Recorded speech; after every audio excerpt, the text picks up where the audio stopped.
కేదార్నాథ్ యాత్ర 2025 హిందూ మత విశ్వాసాల ప్రకారం ద్వాదశ జ్యోతిర్లింగాలలో కేదార్నాథ్ ఆలయం ఒకటి.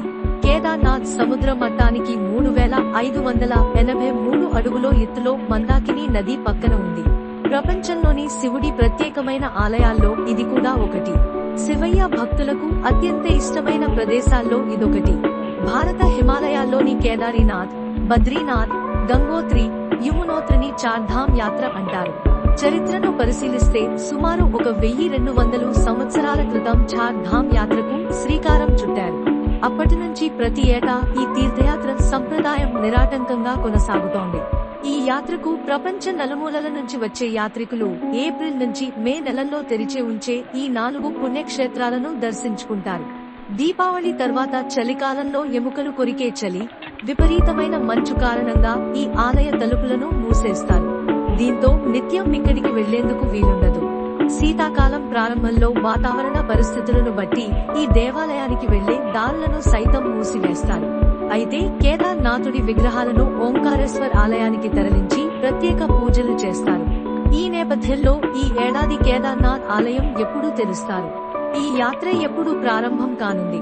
కేదార్నాథ్ ఆలయం గురించి కొన్ని ఆసక్తికరమైన విషయాలను ఇప్పుడు ద్వాపర యుగంలో ఈ ఆలయాన్ని పాండవులు నిర్మించినట్లు పురాణాలు తెలియజేస్తున్నాయి. క్రీస్తు శకం 8వ శతాబ్దంలో ఆది గురు శంకరాచార్యులు ఇక్కడ నివసించాడు. ఆయన సమాధి కూడా ఇక్కడ ఉంది. కేదారం అంటే పొలం అని అర్థం. కేదారీనాథ్ ఆలయంలోని శివలింగం త్రిభుజాకారంలో ఉంటుంది. మహాభారత యుద్ధం ముగిసిన తర్వాత వేదవ్యాసుడి సూచనతో పాండవులు కేదార్నాథ్ లో శివలింగాన్ని ప్రతిష్ఠించినట్లు మహాభారతం తెలియజేస్తుంది. గుప్త కాశీలో శివుడు నంది రూపంలో దర్శనమిస్తాడు. కేదారీశ్వరుని దర్శనం చేసుకుంటే విమోచనం లభిస్తుందని నమ్ముతారు. కేదారీనాథ్ ఒక్కటే కాదు, మహాశివుడి శరీర భాగాలు వివిధ ప్రాంతాల్లో వివిధ రూపంలో దర్శనమిస్తాయి. కేదారీనాథ్ శివుడి వెనుక భాగం, రుద్రనాథ్ ఈశ్వరుడి ముఖ భాగం. ఇక్కడ శివుడు నీలకంఠుడిగా పూజలందుకుంటున్నాడు. కపిలేశ్వర్లో తల, శిరోజాలు, తుంగనాథ్లో చేతులు, మధ్యమహేశ్వరంలో పొట్ట భాగం పూజలందుకుంటాయి.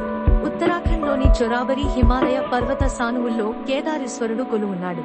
అత్యంత విశిష్టమైన ఈ దేవాలయం ఏడాదిలో 6 మాసాలు మాత్రమే తెరచి ఉంటుంది. మిగతా 6 నెలలు పూర్తిగా మంచుతో నిండిపోతుంది. ఆలయం మూసిన తర్వాత 6 నెలల పాటు ముఖీమఠ్లో పూజలు నిర్వహిస్తారు. కేదార్నాథ్ వెళ్లాలనుకునే వారు ఆరోగ్యపరంగా ప్రత్యేక శ్రద్ధ తీసుకోవాలి. ఎందుకంటే హిమాలయాల్లో అత్యంత ఎత్తైన పర్వతాల్లో కేదార్నాథ్ దేవాలయం ఉంటుంది. ఈ ఆలయానికి చేరుకోవడానికి సుమారు 16 కిలోమీటర్లు కాలినడకన బయలుదేరాలి. అందుకే ప్రయాణాన్ని ప్రారంభించడానికి ముందే వాతావరణం చెక్ చేసుకోవాలి. అలాగే షుగర్ లేదా బీపీ ఉన్న వారంతా అదనపు మెడిసిన్ దగ్గర ఉంచుకోవాలి.